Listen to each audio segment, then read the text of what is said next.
everybody, thank you all for coming and being here with us today. I'd like to introduce Gaia's twin sister Maya, who would like to say a few words about her sister before we speak about what happened in court today.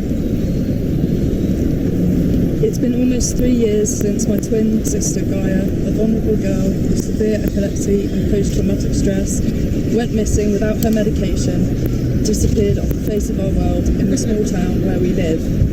We have waited such a long time for answers as to why this was allowed to happen, when Gaia, a survivor of sexual violence, should have been cared for and protected by the public services we all rely on in an emergency. We came back here today to fight for justice for her and help make sure this does not happen again to any other families.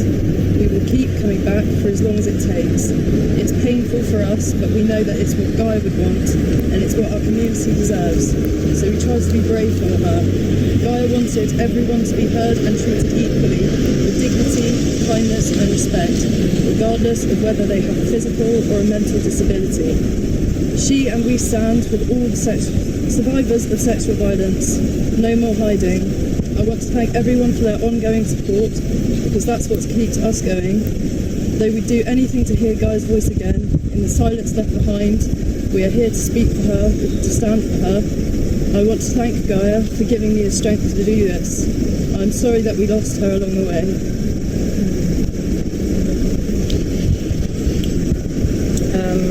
So also just some thanks to start with our amazing legal team for all their hard work, which really came to the fore today with 2 big wins that we've been waiting for a really long time. The Centre for Women's Justice and the charity Inquest, and all of our friends who are supporting us today, either in person or in spirit.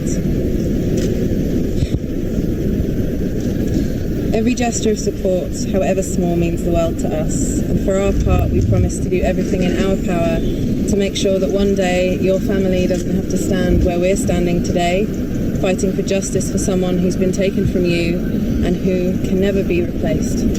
That's what justice for Gaia means for us. This is why today we asked the coroner, Rachel Griffin, to delay Gaia's inquest, and we would like to thank her for granting that request. If you told us last year that we would have been asking for a delay today, we would never have believed it. The 7th of November will mark the 3rd anniversary of Gaia's disappearance, and no one is worse affected by the delays than us.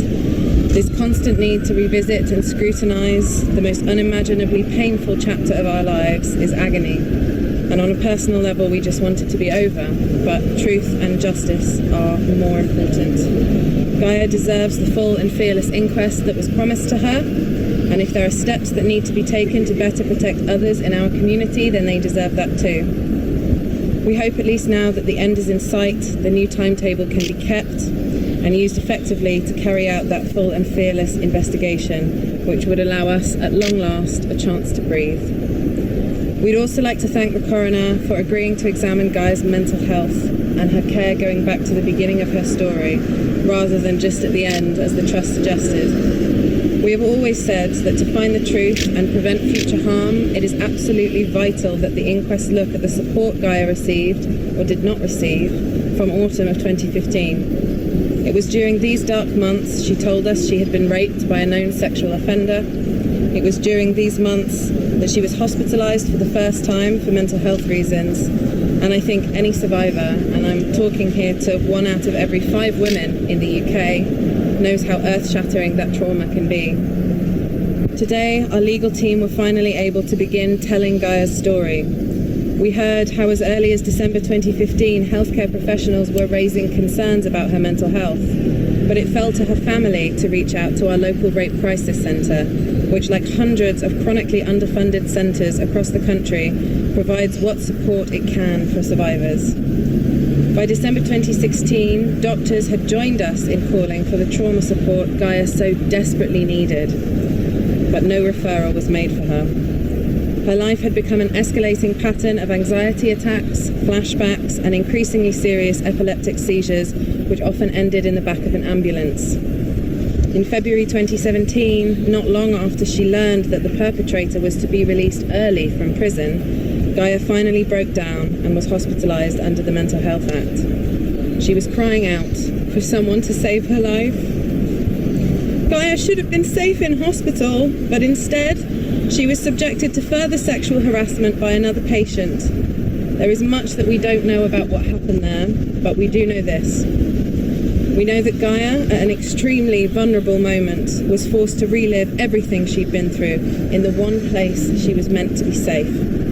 We know that a safeguarding referral should have been made after she disclosed to staff, and we know that it was not.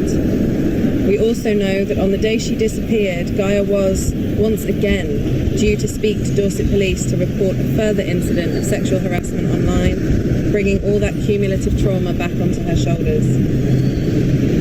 Having the opportunity to examine all of this means that at least Gaia's story, as she herself would have told it, can finally be heard and hopefully result in what Gaia was going to dedicate her life to.